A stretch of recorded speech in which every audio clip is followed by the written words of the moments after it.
ہیں دل حقیقت دھونا ہے. کن کو دھونا ہے؟ گناہوں کو دھونا ہے. اپنے اندر موجود نجاستوں کو دھونا ہے، خباثتوں کو دھونا ہے. جو بری صفات ہیں، جو برے اخلاق ہیں، ان آنسوؤں کے ذریعے انہیں دھونا ہے.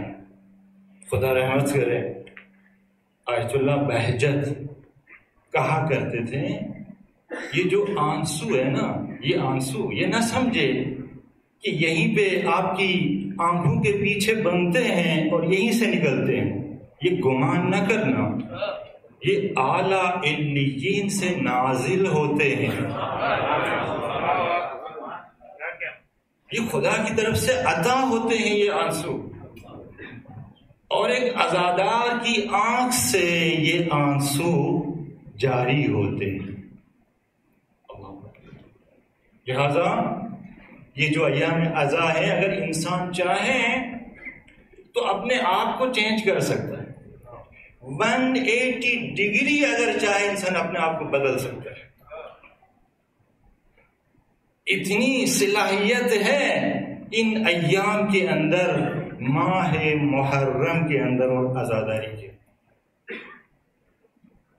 انشاءاللہ جو میرا موضوع ہوگا کل سے انشاءاللہ اس موضوع پر پڑھوں گا کہ جو ہمارے ریلیشن سے، جو تعلقات سے، بینگ اے مومن، میرا تعلق دوسرے مومن سے کس نوعیت کا ہونا چاہیے. بینگ اے فیملی ممبر، میرا تعلق ماں باپ کے ساتھ کیسا ہونا چاہیے، بہن بھائیوں کے ساتھ کیسا ہونا چاہیے، اپنی بیوی کے ساتھ، بچوں کے ساتھ کیسا ہونا چاہیے. ایز اے مومن میرا تعلق مسجد کے ساتھ کیسا ہونا چاہیے، دین کے ساتھ کیسا ہونا چاہیے، جو مرج تقلید ہے اس کے ساتھ کیسا ہونا چاہیے.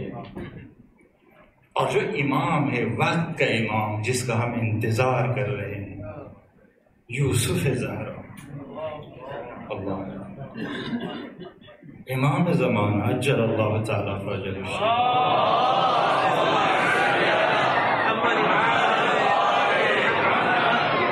اپنے امام کے ساتھ میرا تعلق کیسا ہونا چاہیے. اور پھر شیطان ان تعلقات کو ویک کرنے کے لیے، کمزور کرنے کے لیے اور بریک کرنے کے لیے اس کے پاس کس قسم کے پلانس ہیں، ہم نے کیسے کاؤنٹر کرنا ہے اور ان تعلقات کو مضبوط کرنا ہے، اسٹرانگ کرنا ہے، ان کو بریک ہونے نہیں دینا. یہ اور میرا ٹاپک انشاءاللہ آنے والے دنوں میں اس کے اوپر بحث کروں گا. آج مقدماتی گفتگو. یہ جتنے بھی تعلقات ہیں اس کو ہم مضبوط بنا سکتے ہیں بہتر طریقے سے انہی محرم کے ایام. محرم کے ایام، یہ محرم کے ایام ایک عجیب کشش ہے اس کے اندر. یہ دن انسانوں کو کھینچ کے لے آتے ہیں اپنے امام کی طرف، حسین کی طرف، اپنے وقت کے امام کی طرف کھینچ کر لے کر آتے. ایسی جاذبیت ہے ان ایام کے اندر. لہذا ان ایام میں ان ریلیشنز کو ہم مضبوط بنا سکتے ہیں.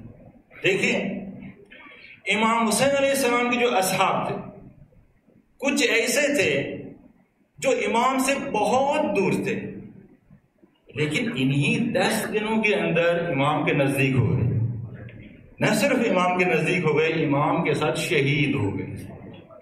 اللہ اکبر. بعض اصحاب امام حسین کے ایسے تھے کہ جس کا عقیدہ امام کے عقیدے سے ملتا ہی نہیں تھا، ٹیلی ہی نہیں کرتا تھا، لائن ہی ڈیفرنٹ تھی. جس لائن کو فالو کر رہے تھے، جیسے حضرت حر ہیں، حضرت زہیر ہیں، حضرت وہاب ہیں، ان کی لائن ہی دوسری تھی. لیکن یہ جو 10 ایام نے شروع کیے، یہ کچھ ایام، ان کے اندر انہی دنوں میں ایسی تبدیلی ان کے اندر آ گئی کہ یہ آگے لشکر حسین میں شامل ہو گئے، اپنا عقیدہ بدل لیا. اپنی لائن چینج کر لی، حسین کو فالو کرنے لگے۔ ان میں سے تو بعض ایسے ہیں جو آدھے دن لشکر حسین میں آ گئے۔ حضرت غور کی مثال لے لیں، آدھا دن اس سے پہلے لشکر یزید میں۔ تو یہ کیپیسٹی ہے حسین کے اندر۔ مولانا امام رضا کی حدیث سے فرماتے ہیں کہ کلنا سفن النجات ولكن سفینۃ الحسین اوسع واسرع۔ اللہ اکبر۔ آٹھویں سرکار فرماتے ہیں ہم سب نجات کی کشتیاں ہیں، ہم سب چاردہ معصومین، ہم سب کے سب نجات کی کشتیاں ہیں، لیکن حسین کی جو کشتی ہے نا وہ بڑی بھی ہے اور تیز بھی ہے۔ بڑی بھی ہے اور تیز بھی ہے۔ بہت تیزی سے ایک فرشی کو عرشی بناتی ہے۔ لبیک یا حسین، لبیک یا حسین، لبیک یا حسین، لبیک یا حسین، لبیک یا حسین، لبیک یا حسین۔ اور وسیع بھی ہے۔ کہتے ہیں نا کہ انسان کو بیدار تو ہو لینے دو، ہر قوم پکارے گی ہمارے ہیں حسین، ہر قوم پکارے گی۔ یہ کشتی ہے حسین، ایسی کشتی ہے، وسیع بھی ہے اور تیز بھی ہے، بہت تیزی سے لے جاتی۔ تو یہ جو محرم کے ایام جو ابھی آنے والے ہیں، اس کا ایک ایک دن، ایک ایک رات، اس کی ایک ایک سحر، ایک ایک گھنٹہ، ایک ایک منٹ بہت امپورٹنٹ استفادہ ہے۔ اب یہاں سے جو بات آپ کے خیال میں عرض کرنے جا رہا ہوں، ذرا توجہ سے سنیے گا اور میرے ساتھ ساتھ چلنا ہے۔ دیکھیں کیسے ہم محرم سے استفادہ کر سکتے ہیں، اسی کو سمجھنا ہے آج کی مجلس میں۔ ٹاپک کے اوپر انشاءاللہ کل آؤں گا۔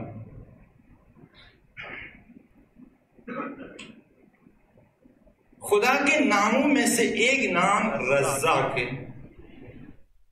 رزاق کہتے ہیں بہت زیادہ رزق دینے والا، رازق رزق دینے والا، رزاق بہت زیادہ رزق دینے والا۔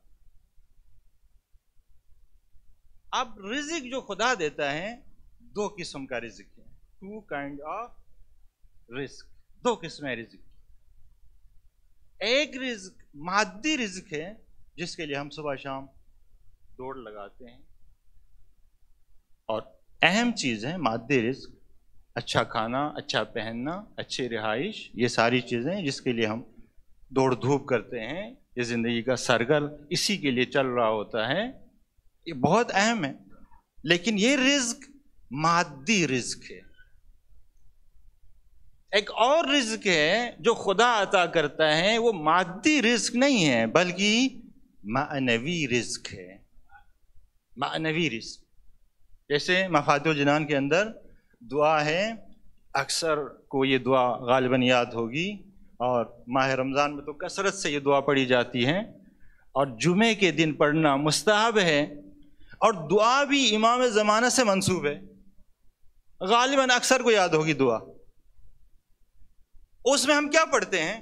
پڑھتے ہیں کہ اللہم ارزقنا توفیق الطاعہ و بعد المعصیہ۔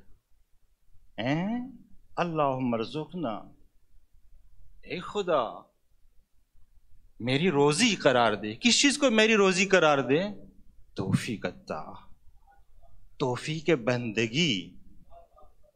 توفیق بندگی یہ بھی رزق ہے۔ بعد المعصیہ، گناہ سے دور رہنا، یہ بھی رزق ہے۔ معصوم ہمیں کیا سکھا رہے ہیں؟ اللہم ارزقنا توفیق الطاعہ، اے خدا توفیق بندگی کو میرا رزق قرار دے، گناہ سے دور ہونے کو میرا رزق قرار۔ تو یہ توفیق بندگی، گناہ سے دور، یہ رزق ہے، رزق معنوی ہے۔ زیارت عاشورہ اکثر پڑھتے رہتے ہیں مومنین، آخر میں کیا پڑھتے ہیں اس میں؟ جو سجدے میں جا کے پڑھتے ہیں، اللہم ارزقنی شفاعت الحسین یوم الورود۔ اللہ اکبر، اے میرے اللہ، اللہم ارزقنی شفاعت الحسین یوم الورود، قیامت کے دن حسین کی شفاعت کو میرے لیے رزق قرار دے۔ اللہ اکبر، شفاعت حسین یہ بھی رزق ہے، رزق معنوی ہے، رزق معنوی ہے۔ رسول خدا بی بی خدیجہ کی وفات کے بعد بھی بی بی خدیجہ کو یاد کر کے روتے رہتے تھے، تو جو زوجات النبی تھیں وہ پوچھتی تھیں کہ خدیجہ کا تو انتقال ہو گیا ہے، وہ تو گزر گئی ہے، پھر بھی آپ اسے یاد کر کے روتے ہیں؟ تو رسول اللہ فرماتے تھے انما رزقت حبھا، اللہ اکبر، خدا نے خدیجہ کی محبت کو میری روزی قرار دیا ہے، میری روزی قرار دیا ہے محبت خدیجہ کو۔ تو محبت خدیجہ اب یہ خاص نہیں ہے صرف رسول اللہ سے، بیوی سے محبت یہ بھی رزق ہے، رزق معنوی ہے، رزق معنوی ہے۔ تو دو طرح کے رزق خدا عطا کرتا ہے، ایک مادی رزق ہے اور دوسرا معنوی رزق ہے۔ دونوں رزق اہم ہیں، لیکن جو معنوی رزق ہے وہ زیادہ امپورٹنٹ ہے، بہت زیادہ ہے، یہ ذہن میں رہے یہ بات آپ کی۔ اگلا نقطہ کہ خدا رزاق ہونے کے علاوہ حکیم بھی ہے، حکیم بھی ہے۔ اس کا مطلب کیا ہے؟ اس کا مطلب یہ ہے کہ ظرفیت کو دیکھ کے رزق دیتا ہے۔ ایسا نہیں ہے کہ ایک بندے نے گلاس ہاتھ میں لیا ہوا ہے اور پورا جگ پانی اس کے اندر ڈال دے، لوگ کیا کہیں گے اسے؟ کہیں گے کتنا بیوقوف ہے، ہاتھ میں گلاس پکڑا ہوا ہے، پورا جگ کا پانی اس میں خالی کر دیا، سارا ضائع کر دیا۔ یا ایک آدمی بہت بڑا ایک ظرف برتن لے کے آ گیا ہے جس میں کئی جگ پانی جا سکتا ہے، وہ سامنے لے کے آ گیا ہے، اب بندہ اگر اس میں آدھا گلاس پانی ڈال دیں تو کیا کہیں گے لوگ؟ کہیں گے کتنا کنجوس ہے، اتنا بڑا ظرف لے کے آ گیا ہے اور تھوڑا سا پانی اس کے اندر ڈال دی۔ خدا حکیم ہے، نہ بیوقوف ہے نہ کنجوس ہے۔ خدا ظرفیت کو دیکھ کر رزق دیتا ہے، چاہے وہ رزق مادی ہو یا معنوی ہو، ظرفیت کو دیکھ کے۔ جتنی ظرفیت اتنا رزق ملتا ہے انسان کو۔ بچہ اگر آ کے آپ سے پیسہ مانگے تو پورا خزانہ اس کے حوالے نہیں کرتے، آپ سب سے پہلے بچے کو دیکھتے ہیں اس کے اندر کتنی صلاحیت ہے، اس کی ضرورت کتنی ہے، کتنا پیسہ اگر میں اسے دوں تو سنبھال سکتا ہے، محفوظ رکھ سکتا ہے۔ پورا خزانہ اس کے حوالے نہیں کرتے۔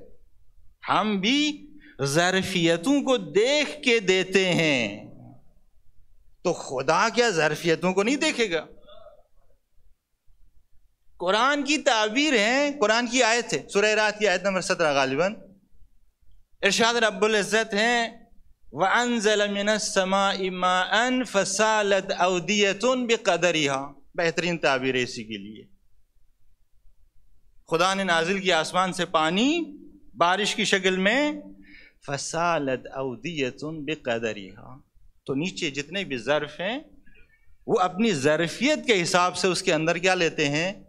پانی لیتے ہیں، اپنی ظرفیت کے حساب سے۔ جتنا ظرف چھوٹا اس میں پانی کم آئے گا، جتنا ظرف بڑا ہوگا پانی زیادہ آئے گا۔ اگر وہ نہر کی شکل میں ہے زیادہ، دریا کی شکل میں اس سے زیادہ، سمندر کی شکل میں اس سے زیادہ۔ اب بعض لوگ ظرف تو لے کے آتے ہیں، برتن تو لے کے آتے ہیں، لیکن الٹا لے کے آتے ہیں، پھر بھی کچھ بھی نہیں آئے گا۔ وہ نعمت، وہ رحمت، وہ رزق جو اس کی طرف آنی تھی، کیونکہ ظرف اس نے الٹا رکھا ہوا ہے تو اس کے پاس آ کے ٹکرا کے جائے گی کہیں اور، کسی ہمسائے کے پاس جائے گی، ادھر کسی کے پاس جائے گی، ادھر کسی کے، اس سے نصیب نہیں ہوگا۔ تو خدا جو رزق دیتا ہے، چاہے مادی رزق ہو یا معنوی رزق ہو، وہ ظرفیت کو دیکھ کے دیتا ہے، ظرفیت کو دیکھ کے دیتا ہے۔ ایک شخص آ گیا مولا امام جعفر صادق کے پاس،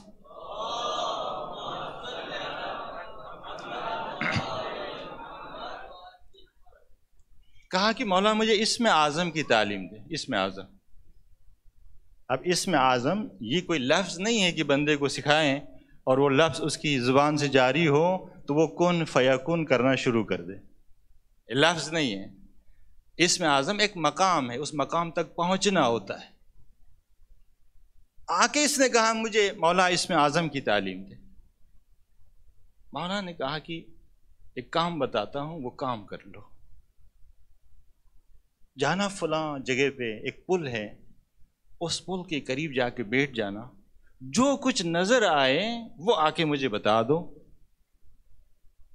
پریکٹیکلی سمجھانا چاہتے تھے کہ تیرے اندر ظرفیت ہے یا نہیں ہے اسم اعظم کی. اب وہ آدمی چلا گیا، اس پل کے قریب جا کے بیٹھ گیا. دیکھا ایک بوڑھا آدمی آگے سے آ رہا ہے. پل بہت باریک تھا، ایک ہی آدمی وہاں سے گزر سکتا. کاندھے کے اوپر لکڑیوں کا ایک بوجھ لیے ایک بوڑھا آدمی آہستہ آہستہ آ کے وہ ان ہو گیا، اس پل کے اندر ان ہو گیا. پیچھے سے ایک جوان آ گیا، گھوڑے پہ سوار ہے، بہت تیزی سے گھوڑا دوڑاتے ہوئے آ رہا ہے. وہ بھی اس پل کے اندر ان ہو گیا. سامنے وہ بوڑھا آدمی ہے، پشت پر لکڑیوں کا بوجھ اٹھایا ہوا ہے. وہ گھڑ سوار جلدی میں ہے، تیزی میں ہے.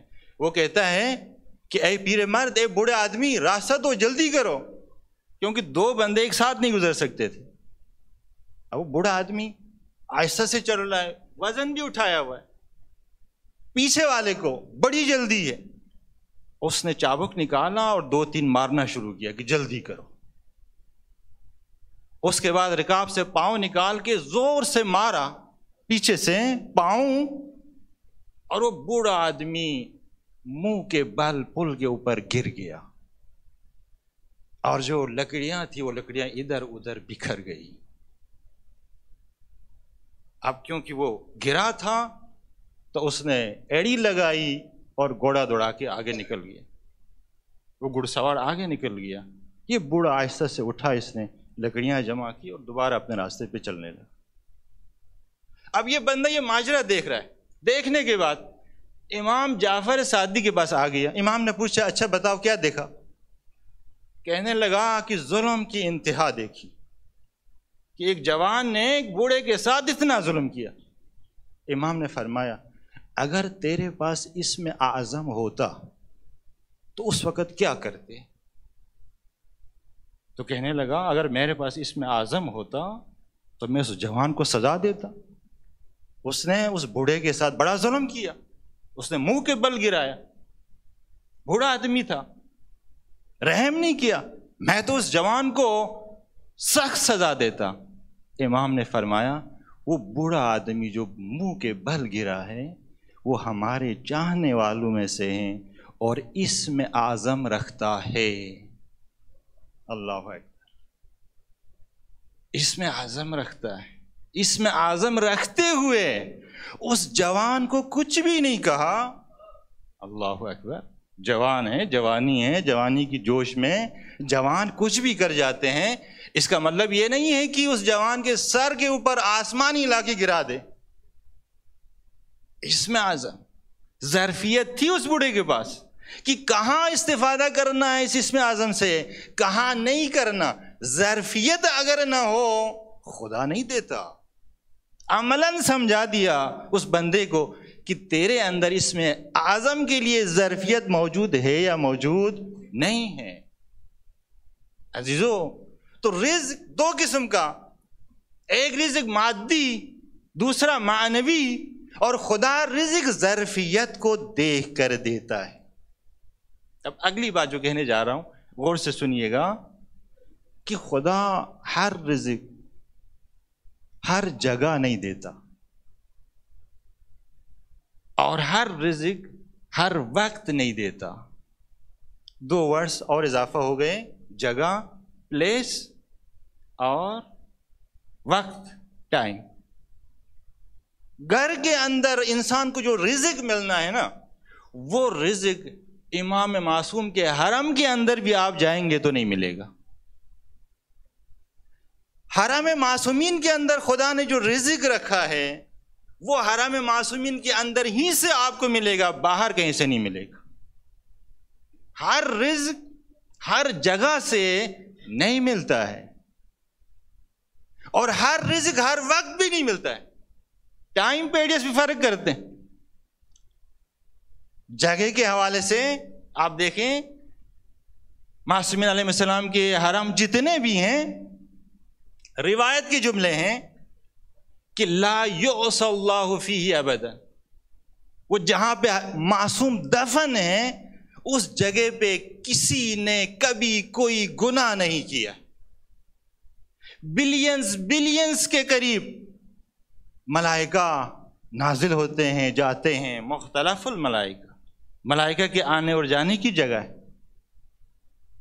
کتنے لوگ وہاں جاتے ہیں، تسبیح پڑھتے ہیں، ذکر پڑھتے ہیں، قرآن کی تلاوت کرتے ہیں، عبادتیں انجام دیتے ہیں. ایک پاک جگہ ہے. جیسے بندہ حرم معصومین کے اندر داخل ہوتا ہے ایک معنویت محسوس کرتا ہے، ایک چینج فیل کرتا ہے، ایک تبدیلی فیل کرتا ہے. تو جو چیز حرم معصومین علیہ السلام کے اندر انسان کو ملنی ہے وہ کسی اور جگہ سے نہیں مل سکتی. ہر چیز ہر جگہ سے نہیں ملتی. اسی طرح سے گھر کے اندر اگر کچھ ملنا ہے تو گھر میں ہی ملے گا، وہ آپ کو کربلا میں نہیں مل سکتا. گھر بہت اہم ہے. انشاءاللہ میں گھر کے اوپر پوری مجلس پڑھوں گا کہ گھر ہے کیا. تو پلیس یہ میٹر کرتا ہے خدا سے لینے کے لیے. اسی طرح زمان یہ بھی بہت اہم ہے، ٹائم بہت اہم ہے. شب جمعہ جو ملنا ہے باقی راتوں میں وہ نہیں ملے گا. ماہ رمضان میں جو ملنا ہے باقی مہینوں میں وہ نہیں مل سکتا آپ کو. سحر کے وقت جو ملنا ہے وہ آپ کو باقی ٹائم پیریڈز میں نہیں ملے گا. سحر عجیب ہے. سحر مولا کائنات جب 19 کی شب کو گلدستہ اذان میں جا کے اذان دے کے نیچے آ گئے تو افق کی طرف نگاہ کر کے مولا نے کہا کہ اے سحر گواہ رہنا، کبھی ایسا نہیں ہوا کہ تم نے طلوع کیا ہو اور علی سویا ہوا ہو. اللہ، سحر بہت امپورٹنٹ ہے. جو سحر میں ملتا ہے، حافظ شرازی کہتا ہے کہ خداوند تبارک و تعالیٰ نے سعادت کے جتنے خزانے حافظ کو اگر دیے ہیں تو وہ رات کی دعائیں اور سحر کی تسبیح اس کے ذریعے ملے. سحر بہت اہمیت کے حامل. حضرت یعقوب کے بیٹوں نے حضرت یعقوب سے آ کے کہا، قرآن کی آیت ہے، یا ابانا استغفر لنا ذنوبنا انا کنا خاطئ. اے ہمارے بابا، آپ اپنے پروردگار سے ہمارے گناہوں کی طلب مغفرت کریں. تو قرآن کی تعبیر کیا ہے؟ قرآن کی تعبیر ہے کہ سوف استغفر لکم ربی. حضرت یعقوب نبی ہیں، اسی وقت اگر دعا کرتے، طلب استغفار کرتے تو دعا قبول ہو جاتی. کیا کہا؟ قرآن کہہ رہا ہے سوف استغفر لکم، میں عنقریب تمہارے لیے دعا کروں گا. امام جعفر صادق تفسیر بیان کرتے فرماتے ہیں وَأَخَّرَهَا إِلَى سَحَرِ يَوْمِ الْجُمُعَةِ. اللہ اکبر. حضرت یعقوب نے اس طلب استغفار کو ڈیلے کیا کہاں تک؟ اِلَى سَحَرِ يَوْمِ الْجُمُعَةِ، جمعے کی سحر تک. اللہ اکبر. سحر بہت اہم ہے. جو چیز سحر میں ملنی انسان کو وہ باقی کسی ٹائم پیریڈز کے اندر وہ چیز مل نہیں سکتی. حضرت یعقوب نبی ہیں، ہوتے ہوئے ڈیلے کر رہے ہیں جمعے کی سحر تک. رسول خدا نے بی بی زہرا سے کہا کہ زہرا، جمعے کے دن کا ایک وقت ہے، اگر کوئی اس وقت دعا کرے گا تو خدا اس کی دعا کبھی رد نہیں کرے گا. بی بی زہرا نے کہا بابا جان وہ کون سا ٹائم ہے؟ تو فرمانے لگے غروب کا جو ٹائم ہے جمعے کے دن، جب سورج غروب ہو رہا 2-3 منٹ کا جو ٹائم ہے، اس ٹائم اگر کوئی دعا کرے جمعے کے دن، اس کی دعا کبھی رد نہیں ہوگی۔ بی بی زہرا اس عظمت کے ساتھ، اب بی بی زہرا کی عظمت کو اگر آپ دیکھنا چاہیں ایک جملے میں، ہر انسان کا مشکل کشا علی ہے، اور علی کے لیے مشکل کشا کون ہے؟ بی بی زہرا سلام اللہ علیہ۔ اللہ اکبر۔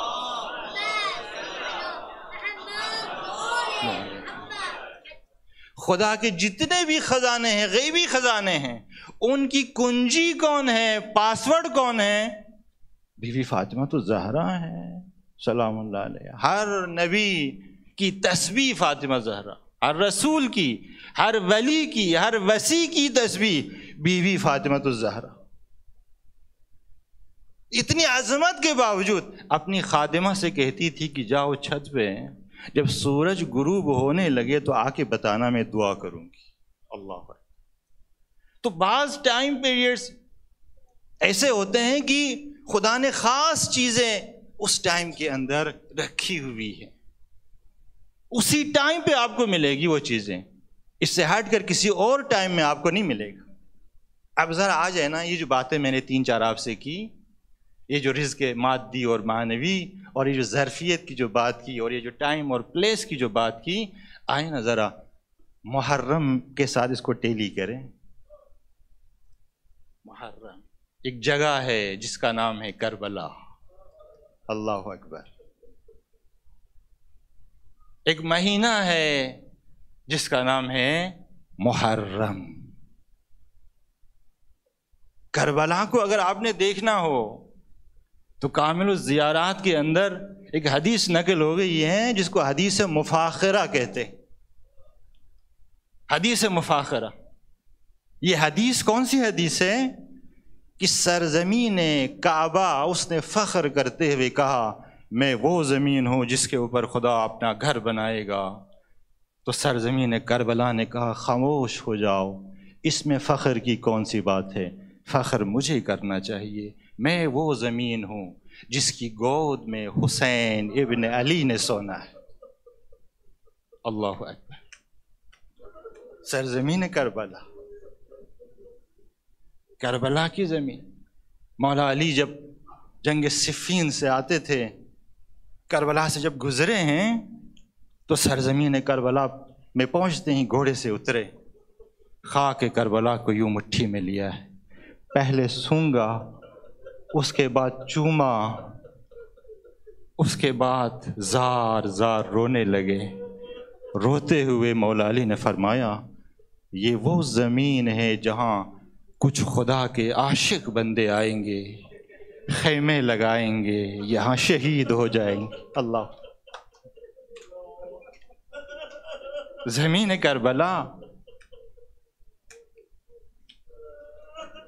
زمین کربلا بہت اہم ہے۔ زمین کربلا یہ 4 فرسخ ضرب 4 فرسخ، یہ زمین کربلا ہے۔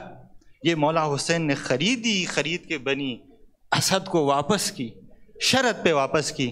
2 شرطیں رکھی۔ پہلی شرط کیا رکھی؟ پہلی شرط یہ رکھی کہ اگر میرا کوئی زائر آئے گا نا تو میری قبر کی طرف رہنمائی کرنا۔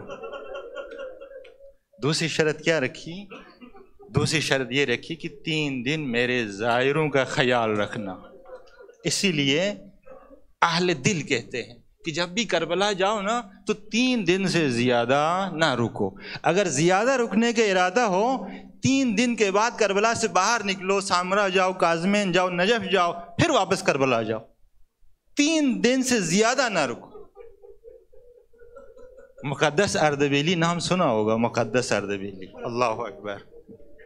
نجف سے آتے تھے پیدل کربلا، جب کربلا کے قریب پہنچتے تھے نا تو اپنے جوتے اتارتے تھے اور کہتے تھے، فخلع نعلیک انک بالواد المقدس طویٰ۔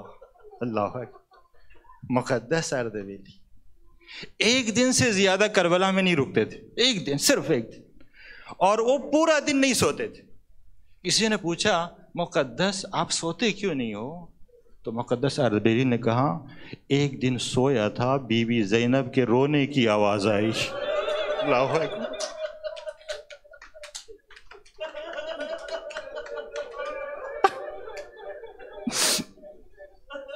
ہائے اللہ. زمین کربلا، جو چیز اس کربلا کی زمین کے اندر، اس خاک کے اندر خدا نے رکھا ہے نا، وہ کسی چیز میں نہیں رکھا. مقدس اردبیلی سوتے نہیں تھے. اللہ اللہ. اور اگر محرم کے ایام کو دیکھیں،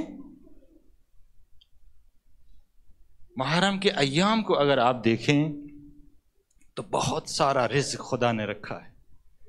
یہ جو آپ آئے ہیں نا فرش اعضاء پہ، یہی رزق ہے.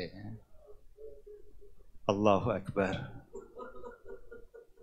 محرم کے ایام میں زیارت عاشورہ پڑھنا، یہ بھی رزق ہے.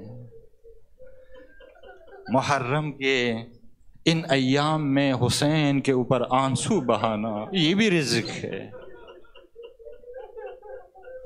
اللہ اکبر. امام جعفر صادق فرماتے ہیں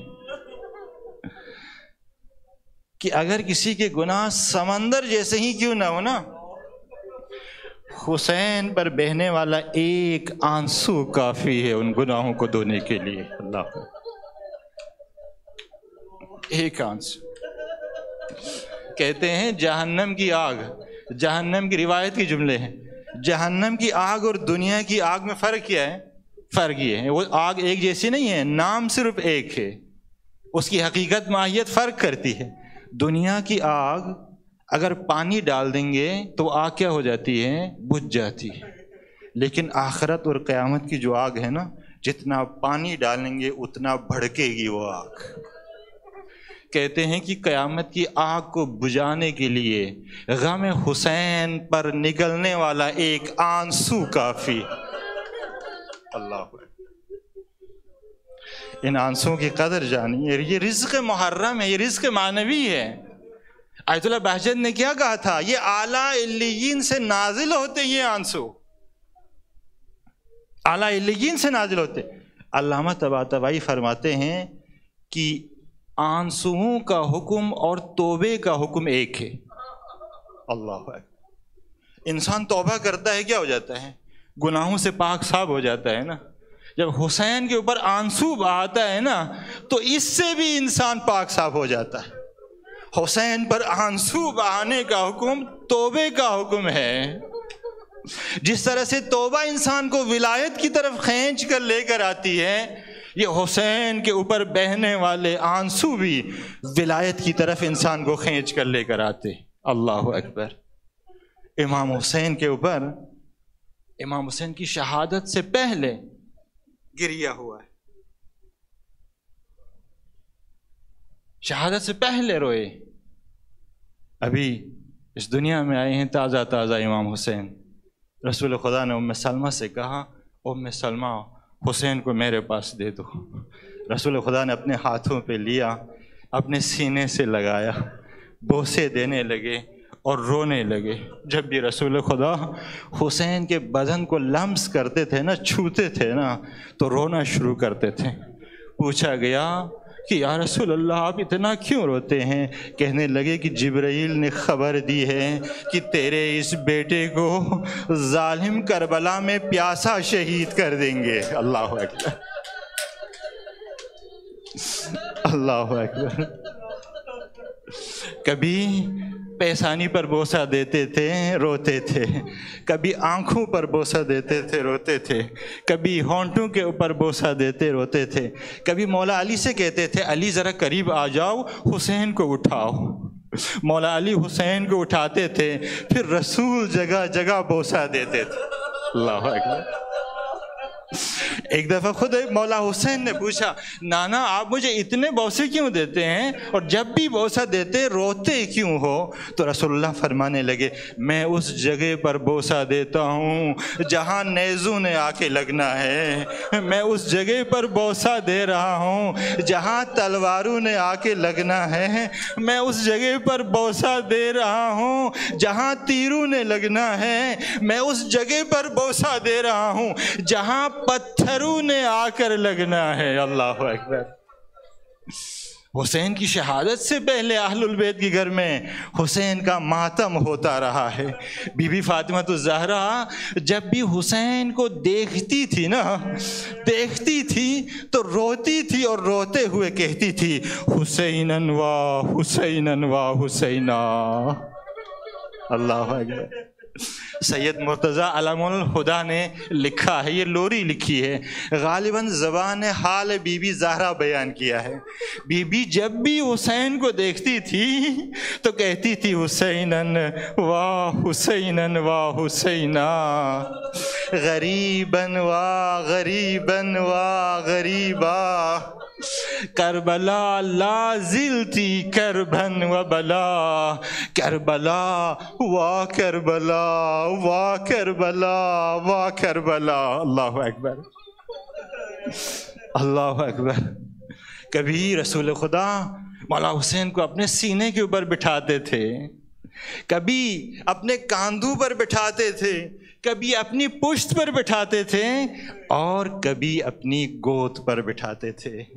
ایک دفعہ مسجد نبوی کے اندر رسول خدا ممبر کے اوپر ہیں، خطبہ دے رہے ہیں، ادھر سے حسین مسجد کے اندر داخل ہوئے، ادھر رسول خدا ممبر سے اترنے لگے، دوڑتے ہوئے گئے، حسین کو اٹھایا، اپنے سینے سے لگایا، دوبارہ ممبر پر گئے اور خطبہ جاری کیا۔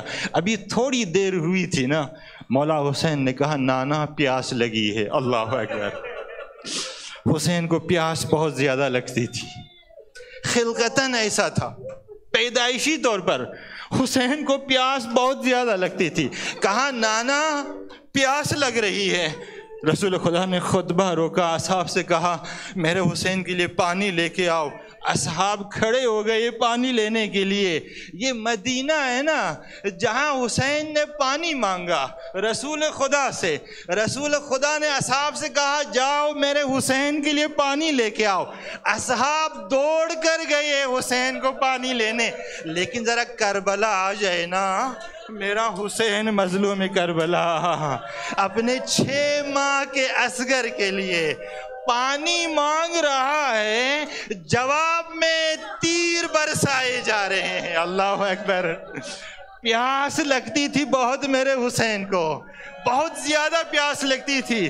یہی وجہ ہے کہ بی بی زہرا آخری وقت پر وصیت کرتے ہوئے کہتی ہے کہ علی میری وصیت ہے میرے بچوں کا خیال رکھنا، علی میری زینب ابھی چھوٹی ہے میری زینب کا خیال رکھنا، علی میرے حسین کے پانی کا خیال رکھنا، اسے پیاس بہت زیادہ لگتی ہے۔ اللہ اکبر، اللہ اکبر۔ مولا حسین کو پیاس زیادہ لگتی تھی نا، پتا تھا سب کو کہ گھر میں آتے ہی، جیسے ہی مولا حسین گھر پہ آتے تھے نا، سکینہ سب سے پہلے پانی لے کر آتی تھی، کیونکہ سکینہ کو پتا تھا کہ بابا گھر میں آتے ہی پانی مانگیں گے، تو مانگنے سے پہلے سکینہ پانی لے کر آتی تھی۔ اللہ اکبر۔ عصر عاشوراء جب زلجنا امام حسین کی شہادت لے کر خیمگاہ کی طرف آئے ہیں نا، تو پتہ ہے کس خیمگاہ میں گئے؟ اس خیمے میں گئے جہاں سکینہ بیٹھی ہوئی تھی۔ خیمے کے باہر جا کر زلجنا نے زور زور سے زمین کربلا کے اوپر پاؤں مارنا شروع کیا، ایسے جیسے ماتم کر رہا ہو۔ اللہ اکبر۔ سکینہ سمجھ گئی بابا کی سواری آئی ہے، باہر آئی کیا دیکھا؟ خالی سواری ہے، سوار نہیں ہے، زین الٹی ہوئی ہے، زلجنا کی پیشانی پر خون لگا ہوا ہے، جگہ جگہ زخم ہے۔ سکینہ سمجھ گئی کیا ہو گیا ہے، کچھ نہیں کہا، صرف ایک سوال کیا، ایک سوال۔ زلجنا کی گردن پہ اپنی باہیں ڈال کے کہا یا جواد ابھی، اے میرے بابا کی سواری، مجھے یہ بتاؤ قتلا اسقی ابھی او قتلا دشانا، اے زلجنا مجھے یہ بتاؤ کہ کیا میرے بابا کو پانی پلایا گیا یا پیاسا مارا گیا؟ اللہ اکبر، اللہ اکبر، اجرکم علی اللہ۔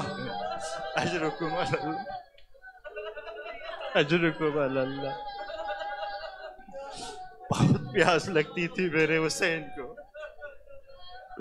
مظلوم کربلا کو۔ اللہ اکبر، یا اللہ۔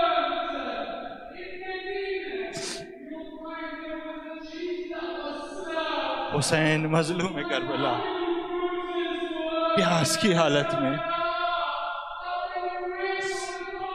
یا اللہ میں آگے کیسے بیان کروں؟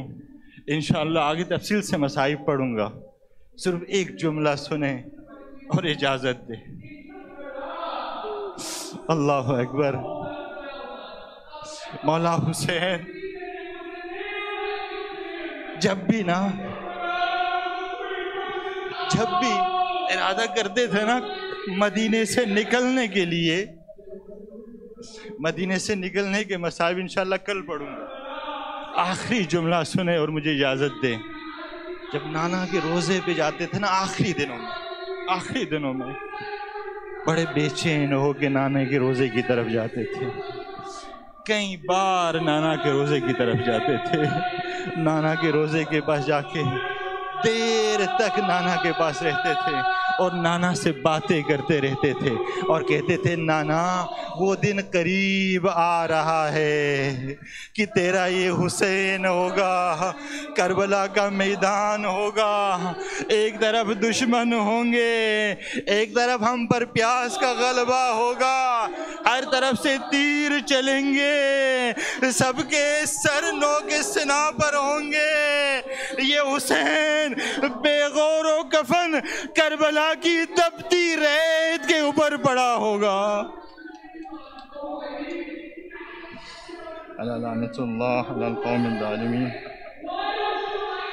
سیعلم الذین ظلموا اعلی محمد ای منقلب ینقلبون۔ پروردگارہ ہماری اس قلیل عبادت کا بھی بارگاہ میں قبول فرما، ہم گناہ گار ہیں، ہمارے گناہ کی مغفرت فرما، پروردگارہ ہمارے خطاؤں سے درگزر فرما، پروردگارہ ہمارے مرحومین کو جنت الفردوس میں مقام عطا فرما، پروردگارہ ہماری زندگی پر رحم فرما، پروردگارہ ہماری زندگی کو ایمان کے ساتھ طول عمر عطا فرما، پروردگارہ اپنی آخری حجت امام زمانہ کے ظہور میں تعجیل فرما، ہم سب کو امام زمانہ کے مخلص اصحاب اور انصار میں شامل ہونے کی توفیق عنایت فرما۔ والسلام علیکم ورحمۃ اللہ۔